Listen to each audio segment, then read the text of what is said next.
నా ఊపిరిలో ఉయ్యాలేసి నూరేళ్ల కాలం నిన్ను లాలించాలి, వెచ్చని కలల్ని పంచాలి.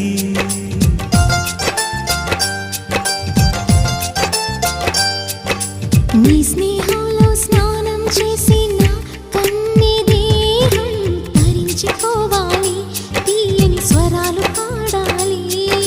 పరులకు ఎన్నడు తెలియని చల్లని చెలిమితో ఈ నా అనురాగం నీ గుండెనేమీటని. విరహపు వేడికి కనబడక విడవని జోడుగా ముడిపడగా అల్లి ఈ బంధం కలకాలముండిపోని. నీకోసం జీవించ చిలక, నా ప్రాణం నీవే నిమ్మణితునగ.